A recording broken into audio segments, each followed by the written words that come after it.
ladies and gents, if that doesn't get you into the Halloween spirit, I don't know what will. Happy Halloween, and welcome back to Torch Sports. I'm here once again with Patrick Falcon, Luke Attell, Luke Lamery. I'm Jeremy Knott II, along with so many more here today. It is the annual day of trick-or-treating once again, but college football fans across the nation will be in for a treat tomorrow when the Tennessee Volunteers host the Oklahoma Sooners in Neyland Stadium for the first time since 2015. And this time, it is time to activate dark mode as Tennessee is sporting their all-black uniforms in their first night game inside of Neyland Stadium this weekend, an important game to open up November, the last full month of the regular season. So we'll be giving you previews of this matchup, as well as updates on the new basketball season and a variety of other sports across campus. So gentlemen, you guys ready to roll? Yes. Let's do this thing. After a triumphant bounce-back victory against the Kentucky Wildcats 1 week ago, the Vols are back in Neyland Stadium, and they're looking to bring the nightmare to their next opponent.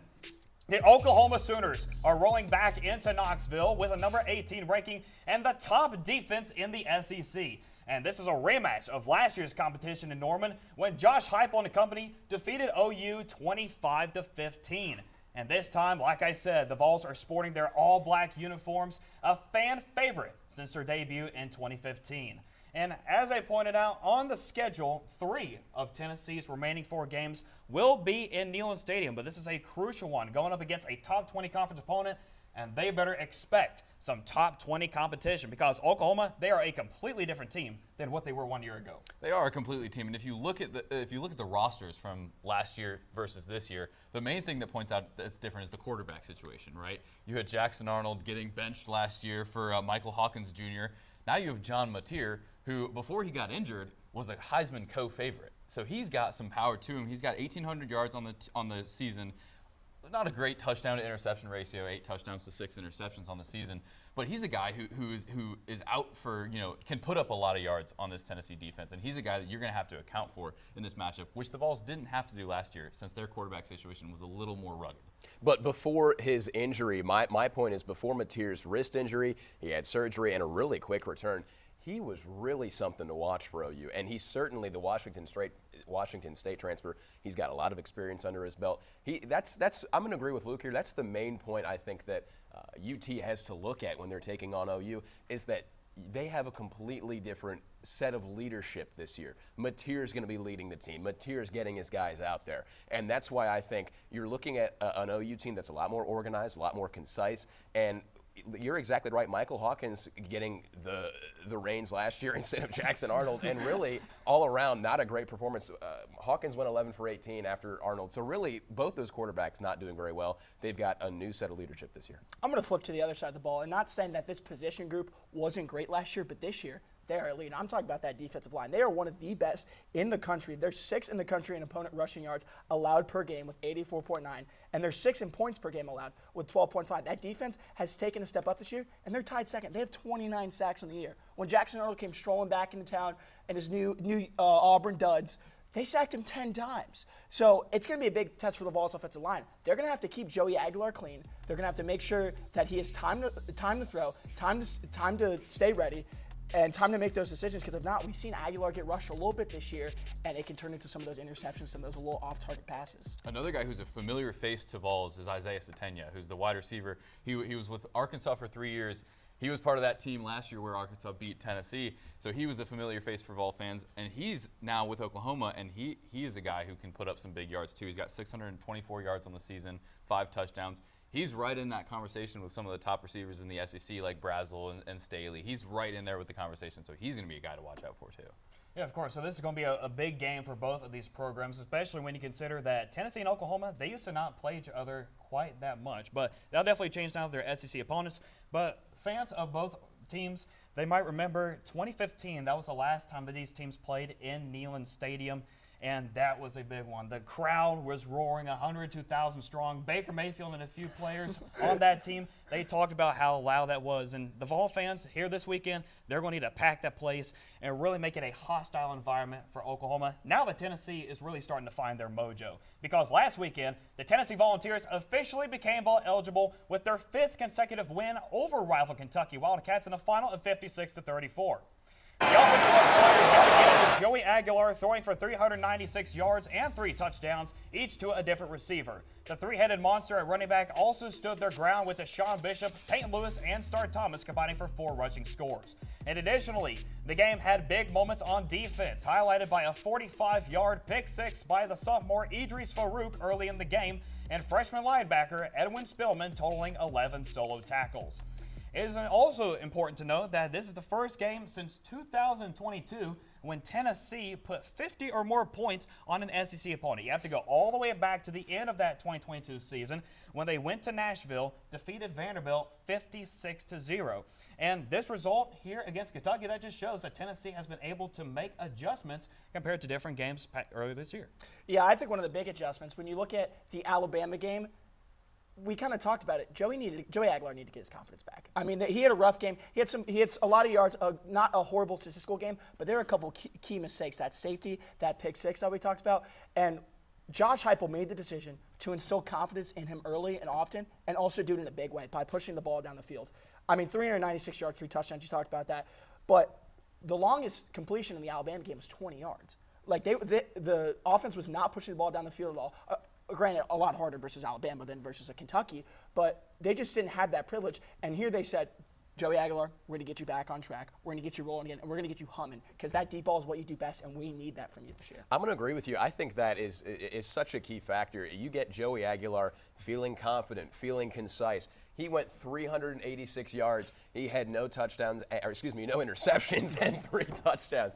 And you've got 3 wide receivers going over 100 yards. That is phenomenal. Brazel, Staley, and Matthews all over 100 yards. I mean, ask for much more. That is unbelievable. I think you need to get down that connection again. If you're playing OU, you need to find that connection again because we haven't seen it very much this season. Yeah, the wide receivers had a field day. They look more like track stars than wide receivers. That's exactly right. And Patrick, you mentioned that there were a lot more big explosive plays in this game than against Alabama, and that was the big adjustment that I saw in this game. In Alabama, you didn't have those long plays, and explosive plays are defined as plays that go over 20 yards, and you need those to win a football game, especially in the SEC. Tennessee had 5 just throws that were over 20 yards, with each of those receivers having a catch of over 50 yards. So the explosive plays were moving in this game for Tennessee, and that's how they won this game. Not really because of the defense, but because of those explosive plays on offense and putting up that absurd amount of points. And that's when we see the Tennessee offense at its best, when they're pushing the ball downfield, when they're not being conservative, and like you said, when they're being track stars out there. I mean, that's kind of the Josh Heupel stick that has served him well. But when he gets too conservative, like maybe in the Alabama game, it gets a little shaky. Open it up. Heupel's got to gamble a little bit. Yeah, this one for sure. Yeah. So of course, Tennessee is still putting up some big plays on the offensive side of the ball.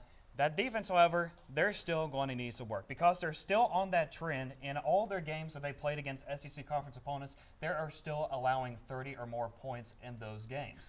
So that defense still got some work to do, but nonetheless, as we saw last week against Kentucky, Tennessee was still able to put up some highlights in that game. And here to highlight some more key plays and moments from the game in Lexington, let's bring in our play-by-play crew. Zach Pelfrey, Lucas Rice-Weber, what do you got for us? Thank you, Jeremy. So the motion in this game was that Tennessee got their offense back. They got the offense humming again. Joey's deep ball was back. Like Luke was saying, they had 5 deep balls of over 30 yards. I'm going to show you 3 right here. Brazel getting on the outside. Let's take a look at this next play right here. What have we seen all season long from Joey Aguilar? When the pressure gets in his face, he's able to take a step out of the pocket and throw the ball downfield. Again, like we see right here with this strike to Mike Matthews. Runs it in for a touchdown, catches him in stride. Beautiful, beautiful play. Next play again. Joey Aguilar standing in the pocket. Look at Chris Brazel right up here. He's getting pushed out of bounds. He's winning his one-on-one battle downfield at the line of scrimmage. Wins it downfield. Again, another strike downfield. The offense was starting to hum in this game.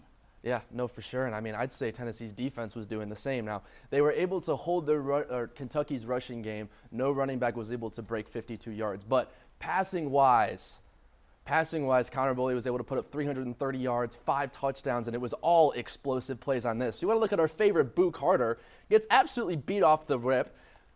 he just kind of lets go. He Looks could like have he- avoided looks this like he being let a up. touchdown. Looks like he let Now, up. they were up 28-7, now 28-14, but Kentucky ends up coming back, makes it a close game. You cannot give up on plays like that because they can decide the fate of the game.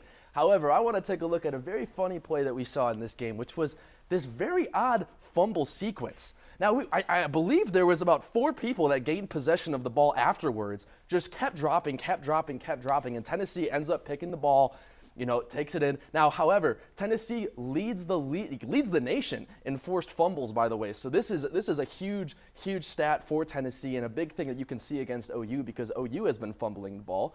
However, we're going to take a look now at this beautiful pick six. Now, Farik is able to just jump up, break up the play, get the touchdown. Now, Tennessee is first in the nation on defensive touchdowns as well with 5, and they are 11-0 under Heupel when they were able to get that defensive touchdown. So against OU, a methodical OU, we'll see if they're able to disrupt that, disrupt their play, get a defensive touchdown, which could end up being the game winner for Tennessee Volunteers.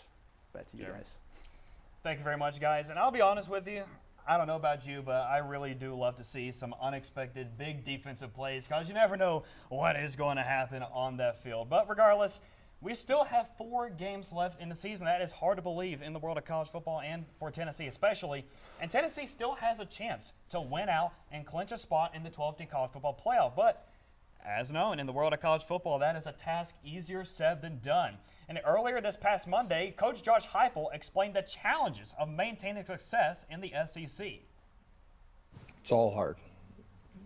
In this league, in this game, it's all hard. It takes a great staff. It takes everybody being on the same page. It takes players buying in. There's a lot of work. So as you see, it is a short quote from Heupel, but it says so much because there is a lot that happens behind the scenes. It takes hard work. It takes dedication. As he said, recruiting, everybody cooperating. It is a big team effort. And now Tennessee's heading into the final month. They're heading into November where they're really going to need to put the pressure on the rest of the league. What is the message heading into this final month of regular season for this team? You got to keep fighting. That's plain and simple. You got to keep fighting. There's a possibility that Tennessee goes 7-5 here. And if you're the Vols, you've got to let that motivate you. You've got to let it motivate you. I mean, if you don't take these 3 games and look at it, you've got Oklahoma, Florida, and Vanderbilt. And Vanderbilt, like we talked about last week, it's not a team you can just check off anymore. This is a team that's Pavia's leading that team so well. It's a team that you have to sit here and say, well, we actually have to take this seriously this year, and that's hard for Tennessee. You have to let that possibility of failure motivate you, and you have to keep fighting. I agree. The message here is just keep the foot on the gas. Don't let up. You're playing some tough opponents down this last stretch, but you have to be out for blood, and you have to win these last couple of games. I think you can instill a little bit of confidence in your team while you do that as well. I mean, if we want to look at what they've done this year, I mean, they have 2 losses to what was the number 5 ranked Georgia off of a missed field goal, and then the only other loss is number 6 ranked Alabama. They're number 2 in scoring offense, number 3 in passing offense. They're 7 in sacks. Like Lucas said, they're first in forced fumbles and first in defensive touchdowns. So this is a talented team, a very talented roster, and the defense is very opportune. They take good opportunities and they take advantage of them. That saved them in a couple games against Arkansas, against Mississippi State. But I think if you're Josh Heupel and you look at Tim Banks, you say, hey, we need more from you. We need that defense to come with because the offense is rolling, but we need to get that defense there. I mean, they gave up 34 to Kentucky. Last time Kentucky scored 30-plus points versus a Power 4 opponent, the 2023 Gator Bowl. I mean, that's just unacceptable. I think you instill confidence in this team. You make the message clear that this team is great, but like you guys said, there's no relief. There's no rest for the wicked at this point. I mean, you need to keep going. So. Yeah, again, the expectations for this program are completely different now than what they were about 5 or 10 years ago. Back then, when they were able to make bowl eligibility, it wouldn't be until like mid to late November, possibly even the last game.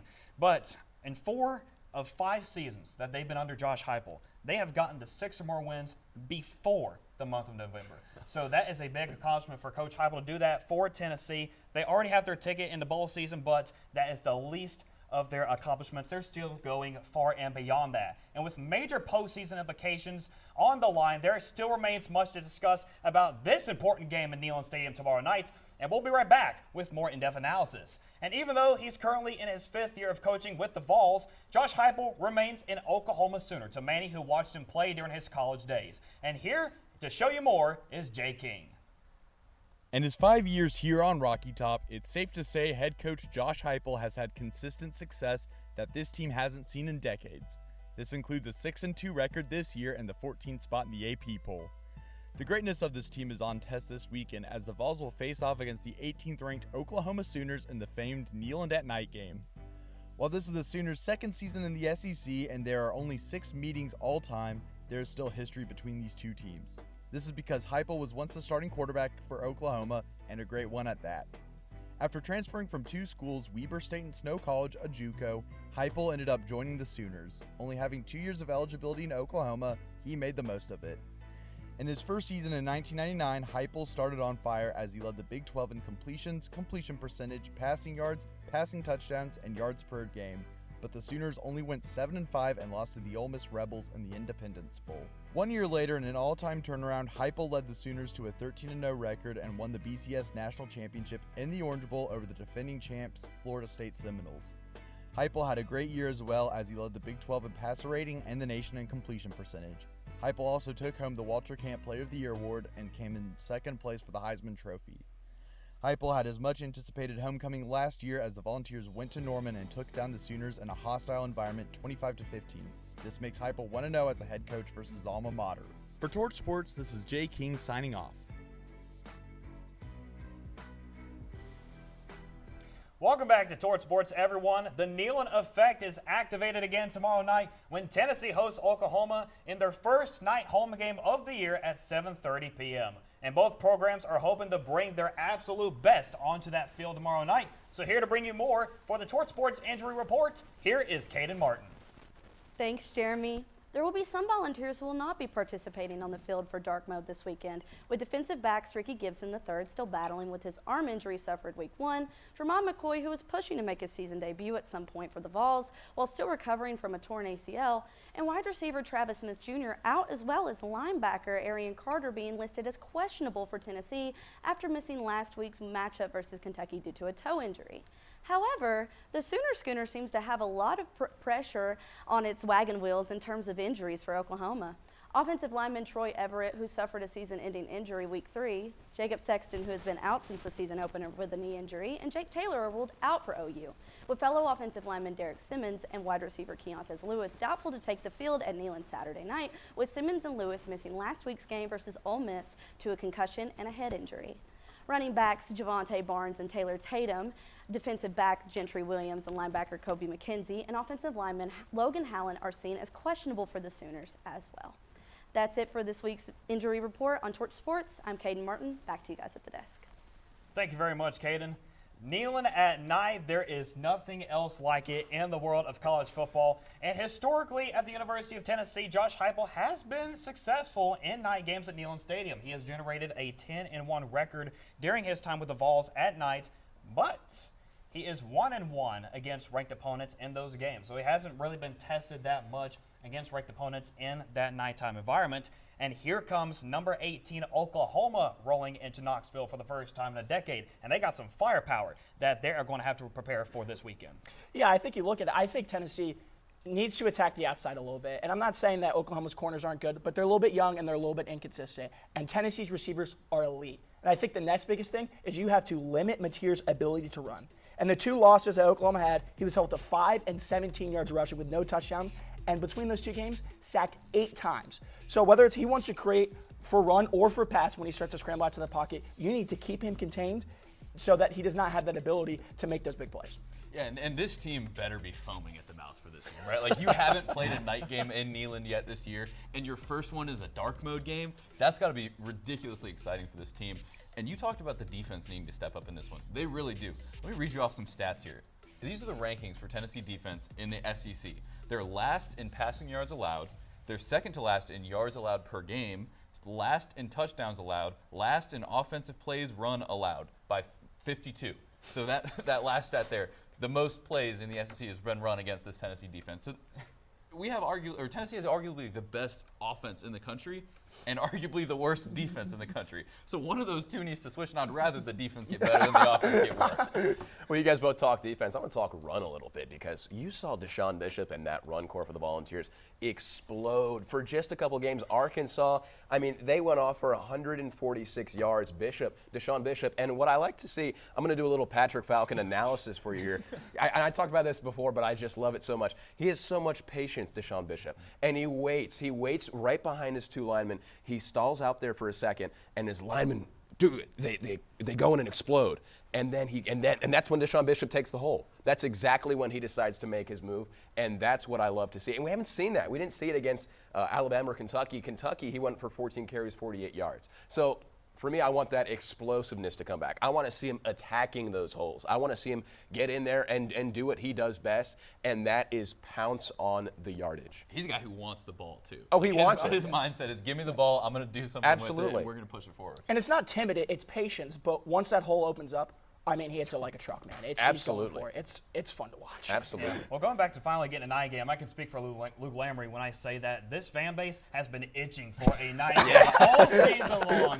They finally get it to start off November, and dark mode uniforms, you can't beat it. But another thing to touch up on Oklahoma, they do have one of the best, if not the best defenses in the SEC, as they are currently ranked first in total yards per game and points per game allowed in the SEC.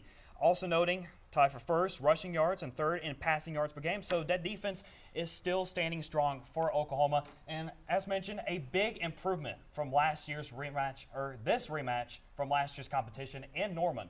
And Coach Heupel, second year in a row, taking on Oklahoma head coach Brent Venables. And the Sooners, under Venables, they have come a long way since joining the SEC. He's been with the Sooners for 4 years now, second in the SEC, and he's got them in the top 20 right now. So obviously, big competition in Tennessee. They're currently 0-2 versus ranked opponents. They lost to Georgia. They lost to Alabama. How does that mentality change? How do they finally get that first ranked win in 2025? I mean, you talk about Brent Venables, and a team under Brent Venables is going to play physical. So Tennessee, are you going to match that physicality? Are you going to block, and are you going to tackle? And we talked about that because there have been times, especially earlier in the season, I know, but there have been times where Tennessee's really struggled to run the ball, where those defensive linemen are getting a push on Tennessee's offensive linemen, and they're not able to give Deshaun Bishop and Peyton Lewis and Star Thomas those holes. So are you going to match that physicality? And then I think really the defense needs to be spoken to for physicality. I mean, you talked about the SEC rankings, so look at nationally, 112th in scoring defense, 123 in passing defense. And it's a lot of penalties and missed tackles that just stack on top of each other, and that's a lack of physicality because, I mean, that's just what you need. And you talk about physicality. I'm very interested to see how David Sanders does in this game because he had a bigger role in that Kentucky game, saw a lot more snaps than he had previously. So him being a true freshman playing in a dark mode night game in Neyland against a top 20 ranked opponent, I'm interested to see how he holds up physically.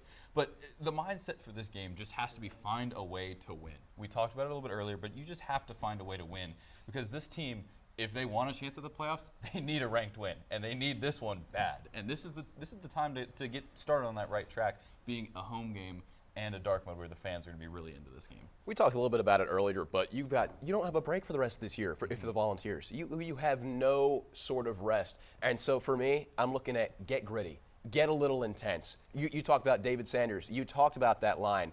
Get intense, block those guys, get angry, because you want this. You've got to look back and say, look at this schedule and say to yourself, there's a possibility that we could really end up with a 7-5 season. And that's something that I think you've got to let that motivate you. You've got to let that push you. And I think at the end of the day, you got to get gritty. Heupel, we talked a little bit about Heupel earlier. Heupel's got to gamble a little bit. Call those aggressive plays. We see a lot of screen plays, a lot of these, let's get a little ticky-tacky. For me, Heupel's got to go for the long ball. Take a shot, man. Exactly. Just take a shot. Patrick was talking about that like earlier. it needs to happen, and that's a staple of this Tennessee offense, especially Joey Aguilar. So. Yeah, you got to take a chance on your team. And going back to what Luke Tal was talking about, that winning mindset, that's really the missing piece that they really need to win games like this. Because years ago, Tennessee was in games like this. They were in that game against Oklahoma back in 2015, but they haven't been able to close it out. But now Josh Heupel has given them that confidence to close out big games like this, sealing the deal. And especially for an opponent against Oklahoma, they're going to need to do just that, as Oklahoma has come a long way this year, and they have created some wow moments in the SEC.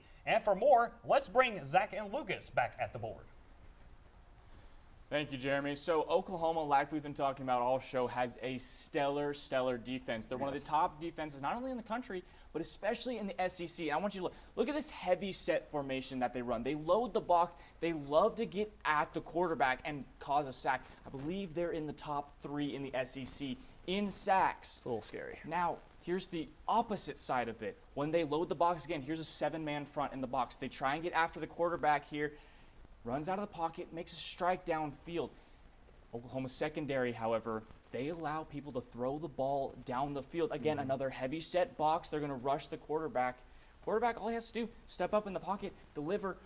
Their secondary, they're spread apart. This is a zone defense that they are also running. They're picking apart the zone. It's something that Tennessee can take advantage of in this game. No, for sure. Now, the passing is a whole different story. The rushing, however, Oklahoma has ranked 12th in the SEC in rushing offense this year, but the last 2 games, running backs Xavier Robinson and Torrey Blaylock have traded off 100 rushing yard games, and now a lot of them are these breakout rushes that lead to touchdowns. Tennessee, with their missed tackles, has offered a lot of big plays, a lot of second opportunities that can lead to touchdowns, lead to big plays, putting them in scoring positions. So that is something to look out for.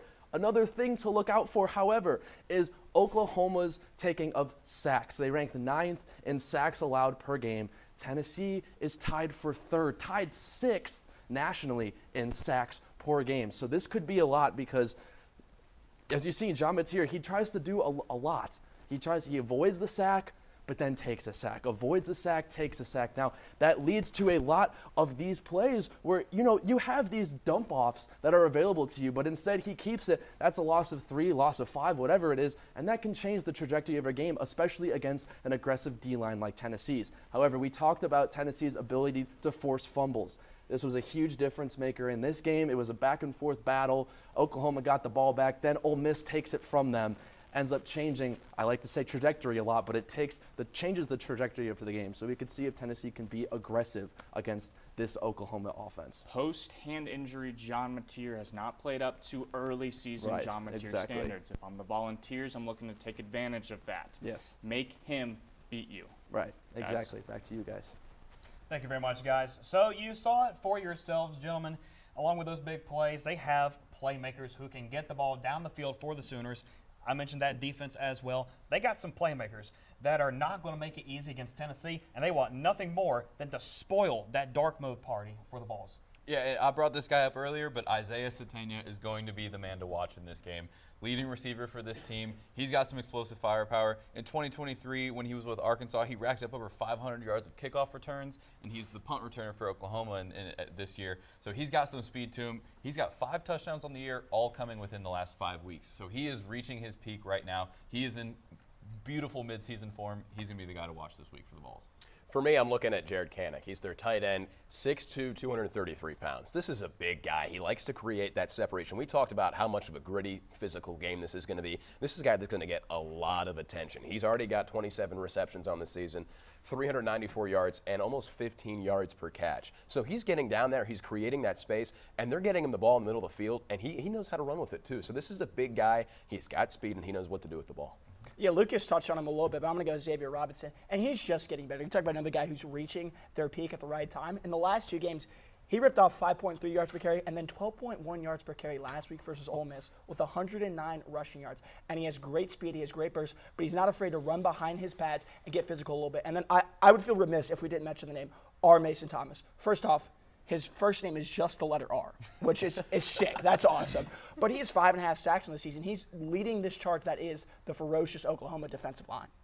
Yeah, well, it's going to be a big matchup, and Oklahoma's definitely looking for a big win this weekend, especially in their second year in the SEC. And not to mention, Tennessee was the team that welcomed Oklahoma into the SEC, a completely different animal from the Big 12. So the Sooners are looking for some big-time revenge this weekend. It's going to be a crucial game for the Vols and the Sooners, and we'll be back later on with our final picks and thoughts later on in the show. Well, Tennessee football has been known for having cool and unique uniform ideas such as the dark mode and the smoky gray combos. And Patrick Falcon here will give you guys a deep dive on the individual behind the creativity of Tennessee's athletic jerseys. And Torch Sports, we'll be back right after this.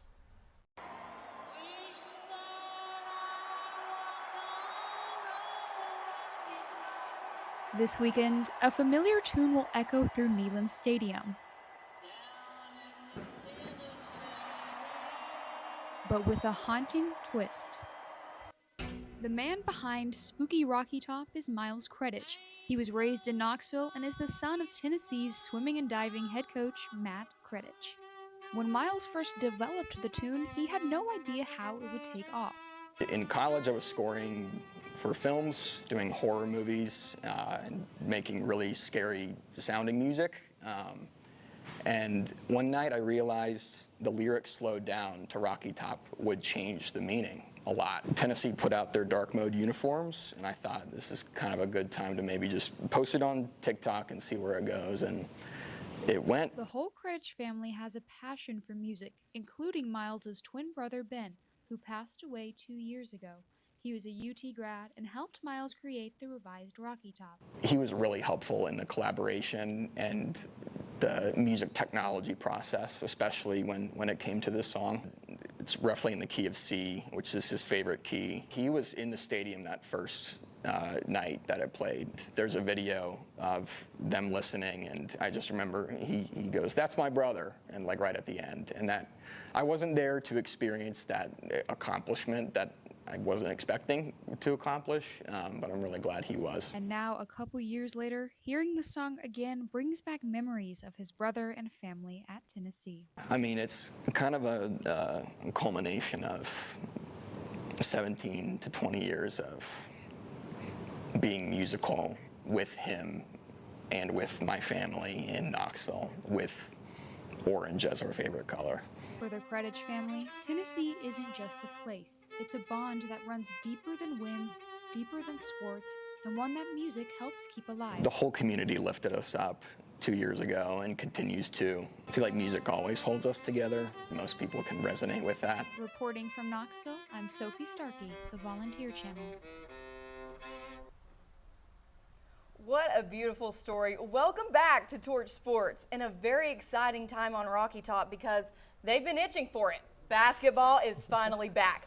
I'm Alexi Cowan, along with Taylor Langford, Mateus Fotorath, and another on-camera debut with Sabrina Stelmach. We've got lots of new talent here at Torch Sports, and so excited to have you guys on. How you doing? It is so great to be here, Lexi. I just got to say that. It's either going to be a trick or a treat that Alexi's hosting That's today. right. It's Halloween. Everyone's in the spirit. That's well, right. I've got a trick for you. It's dark mode, Taylor, and you're wearing blue. Yeah, we're going to have to fix the word. Tennessee faced both of the big blues this week on the field against Kentucky, but also the first time on the court this year against the Big Duke Blue Devils. Duke starts the season at number 6 on the AP preseason polls, with Tennessee falling behind at the 18th spot. Vols had a very hot start, with many new guys making their debut in orange, including Tennessee native Jacoby Gillespie coming from Maryland, and the number 4 top prospect in the 2025 recruiting class, Nate Ament. But the blue debut in the Boozer twins, and Cameron Boozer with 24 points made a lasting start to his collegiate career. Duke barely wins the exhibition Sunday night, 83-76. Our basketball gal, Sophie Starkey, was on site there Sunday. Sophie, what'd you notice in the Vols so far?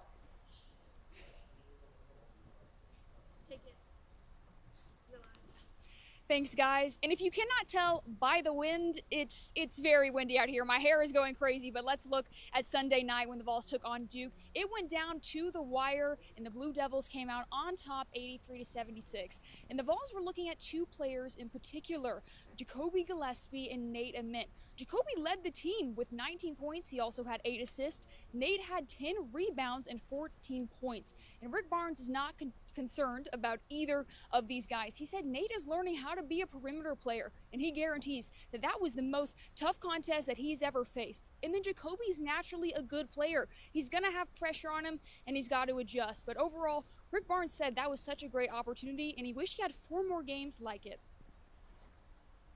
Sophie's going to be a huge part of our basketball coverage this year. You'll be seeing her every week on Torch Sports.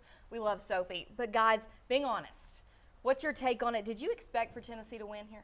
Well, personal optimism aside, no. But during the game, the Tennessee Volunteers had every opportunity to win this game. I mean, you go into half, you're up 6. You're not playing perfect ball, but you're containing the Duke Blue Devils. The number 6 Duke Blue Devils, might I add. And then that's when darkness fell across the land and the midnight hour was close at hand. Look, Duke came out. They went on a 9-0 run. They played physical, out-physicaled us, and they shot 20 for 20 from the free throw line. That's absurd, only in the second half. So I agree, Taylor. I mean, the Vols, they led 43-37 at half. I mean, they shot 48.7% from field goal. They had the chance to win the game, but, of course, defensively in the second half, it all fell apart. Barnes talked about a lot in the post-game scrum. There was a lot of defensive breakdowns, a lot of coverages, lapses in coverage. They ever got killed on the boards. I mean, Cameron Boozer alone had 15 rebounds by the end of the first half. And Barnes stated that this team is not as physical as last year, and it's something they're consistently working on. So definitely in the first half, they had the chance, but it's those small mental mistakes that really they weren't able to capitalize on. You know, I completely agree. Duke has historically been the better basketball team, but honestly, both teams lost a lot of players, key players last year, and you know, they both gained some great players. Obviously, the Boozer twins, they did great. Cameron came out with 24 points, and unfortunately, Nate Ament and Jacoby Gillespie, they didn't do exactly what we thought they were going to do. And you know, the team, they came out, and after half, they let up 46 points, and that's just not acceptable playing a team like Duke. Yeah. Go ahead. I want to hear your opinion. I like you said, Taylor. I mean, Tennessee has to be consistently making their free throws. They started 0 for 4, and then they ended up shooting 10 for 14, only 71% compared to Duke's 93%. I mean, it was ridiculous. It was the same problem last year. They have to make their free throws, and that's a really key part of the game that many teams. That's what separates winning teams. Yes, that's what separates winning teams from losing teams in the NCAA tournament, for sure. Yep, absolutely. 100%. Now, I want to take a look at the starting lineup that Barnes used on Sunday. We got Gillespie at point guard, Ament, Felix Okpara, Jalen Carey, and Bishop Boswell. Now, granted, Barnes said in his presser that this was just their time to try different things. Do you think this was an efficient starting lineup? Would you change things here? You know, honestly, I think that for what they had, I think it was a pretty efficient starting lineup. They came out, they did really well. They were up, they were leading over Duke the entire first half, but I will say there were a lot of players that came out from the bench that did really well. I want to say that Dwayne Brown, he came out and as a freshman did great. He scored 10 points, got 6 rebounds within a few minutes, so I definitely think that he is someone they should be adding as the season goes on. I agree. I was not mad at Rick Barnes and what he decided to do there. One thing I would have loved to see more was J.P. Estrella. He's coming off that season-ending foot surgery last year, so I understand that it's going to take a while to get him back in the lineup. But in only 8 minutes, he shot 2 for 2 and had 2 rebounds. He was efficient in what he was doing. So I'm interested to see how Rick Barnes adds him into the lineup coming back. He made a three-pointer. He did. I was so proud of him. I mean, but here's my take. WBBD. What does Bishop Boswell do? Because seriously, I mean, Barnes answered a question about Boswell starting in the postgame scrum. He said defensively he's going to compete at a high level, and I just don't see it. I mean, 24 minutes and he only took 2 shots offensively, and he's not. In my opinion, he is not an elite defender. He's no Jemai Mashak. He's not Zakai Ziegler. And if he's going to play that long, especially in the second half, he had, I believe, 14 minutes. If he's going to play that long, he at least try to be a distributor or something, because he's not cutting it out for me. There's nothing last year in any of his performances that would warrant a starting job for Bishop Boswell. So it really surprised me when they were announcing starting lineups. It really surprised me that he was poised at the number 2 position. WWMD, what would Mateus do? I have no idea. Now, based on this one performance, let's hit it really quick. I want you to pick your one leading man this season. You got to stick with him all season. Give him a Halloween costume. Go.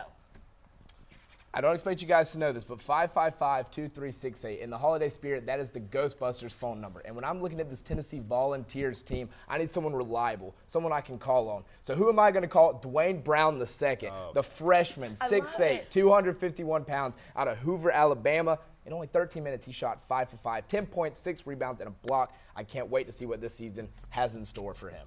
Ghostbuster. Okay, next. I think for me it has to be Jacoby Gillespie, Greenville, Tennessee's own. I mean, he seems to be more aggressively consistent on the offensive end.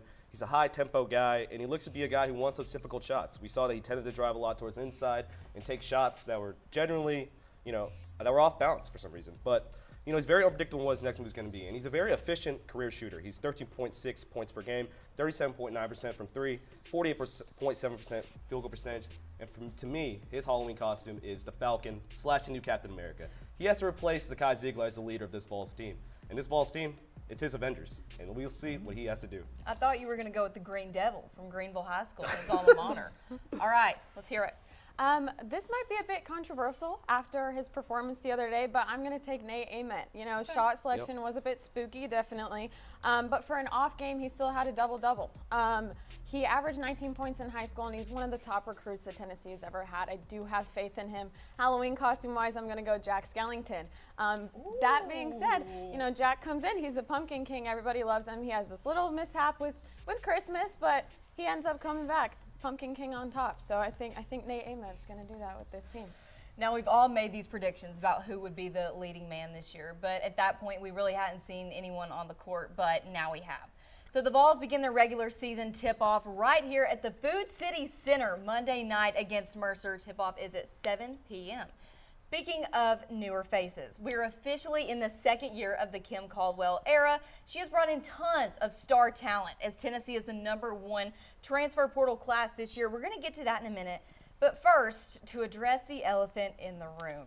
Reports came out yesterday that Lady Vol Ruby Whitehorn was charged with possession of marijuana Wednesday night at around 4:30 a.m. after an officer saw a car struggling to stay in its lane. The officer pulled the car over to find Whitehorn with 5.59 grams of marijuana.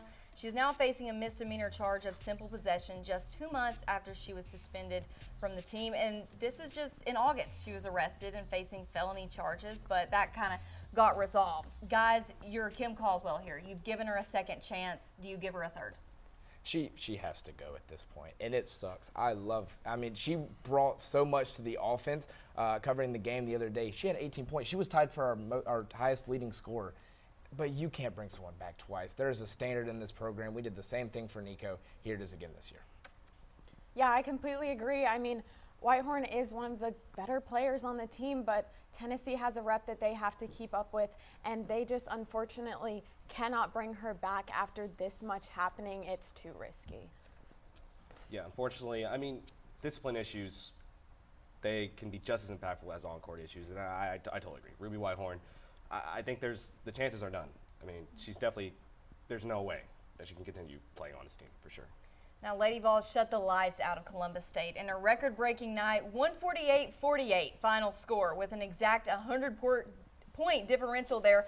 Also, the most points scored in an exhibition for the Lady Vols. The previous record was in 2000 against Carson Newman. Taylor, you were there Wednesday night. What about that? Oh, it was absolutely fantastic. The vibes were high. The players were dancing, excited. They wanted to be there, and you can tell this is Kim Caldwell's team. She's got her players. I'm excited to see what she can do with them.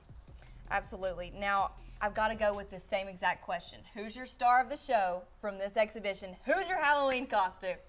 I'll start it again. Lightning McQueen was one of the top rookie prospects. He came in flashy, full of promise, then hit some bumps in the road, learned a little bit of humility, and then came to dominate. Who I'm looking at is Janiah Barker, #3 recruit in her class at Texas A&M. She produced a team-high 12.7 points per game in her rookie season. She was the only SEC rookie to lead her squad in scoring. Fast forward 2 years, she's coming off the bench at UCLA, not getting as much recognition as she should, still producing, but taking a little bit more time to develop.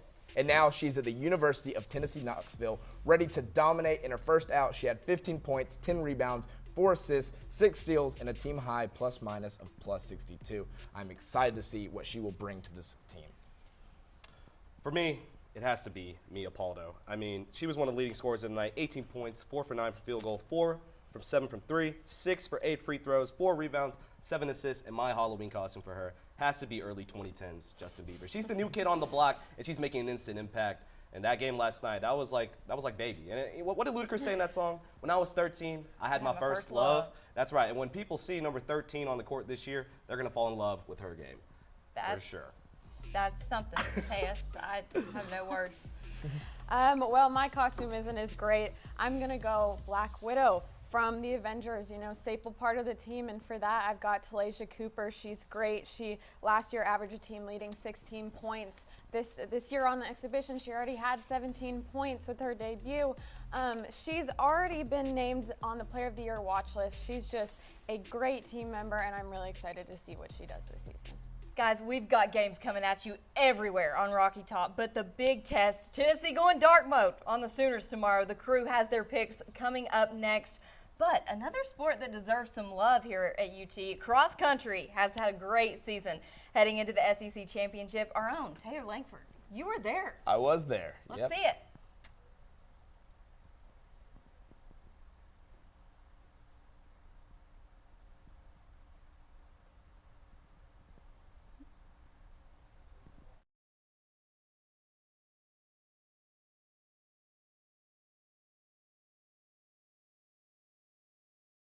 On the banks of the beautiful Tennessee River lies the Cherokee Farms Cross Country Course, where your Volunteers are ready to host the SEC Cross Country Championship here today. Now, every SEC team will be making the trip to Rocky Top, most notably the 8th-ranked Alabama Crimson Tide and 20th-ranked Georgia Bulldogs for men, and the 3rd-ranked Florida Gators, 20th-ranked South Carolina Gamecocks, and 23rd-ranked Mizzou Tigers for the women's side.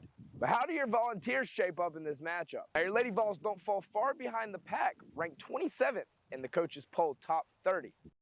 The Lady Vols finished 26th last year and hope to carry over that success into this season, and that they have. Your Lady Vols finished 1st in the season opener in the Tennessee Invitational, 12th of 30 in the Gans Creek Classic, and 4th in the Pre-National Invitational. Now, most of this success can be contributed to Mary Uwaka, the freshman from Nairobi, Kenya, who has finished top 5 in all of her finishes this year, including as high as 1st. Now, the men opened the season with a win in the Tennessee Invitational, but haven't quite found the same success throughout the rest of the season. Led by junior Hudson Betts, sophomore Ethan Edgeworth, and Ty Storts, the freshman who has had an impressive first year, the Volunteers look for a statement placement here today to hope propel them into the NCAA regionals. Now, this race will not only be huge for your Tennessee Volunteers, but for the rest of the SEC, and it is bound to be a neck-and-neck race with huge post.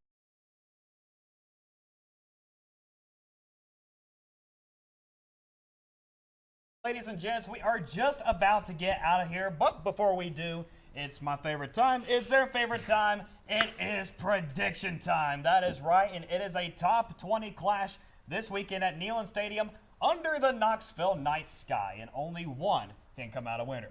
Will it be number 18, Oklahoma? Will it be number 14, Tennessee? Patrick, who do you got? You know, Jeremy, I pick the Vols every week, and I'm not going to stop now. We got John Mateers because he's going to go wham, wham, wham all the way home. I think Tennessee limits him enough. I still think he plays really well, but I'm going to go with the Vols 34-28. I don't know how I can follow up that. Always bring it on the whiteboard, as I always say, but this is going to be a tough test for both these teams. You have one of the best offenses in the nation in Tennessee. You have one of the best defenses in the SEC and the nation in Oklahoma, but the Sooners, they may or may not be ready for that Neyland noise. Actually, I changed that. They will not be ready for that Neyland noise. They are going to bring it. Dark mode is activated, and so is the fan base. I'm going with the Vols 37-25 to get their first ranked win of the 2025 calendar. I'm with both of you. I think Tennessee dark mode goes together great. You can't lose this game. There's no way you can lose this game. Patrick, I actually have a very similar score to you two. I'm doing Tennessee 35-28. This guy did. I've got a pretty similar score to Jeremy, actually, but I think, you know, this is a perfect jigsaw puzzle for Tennessee. You've got Neyland at night. You've got all of these things that have to come together for Tennessee.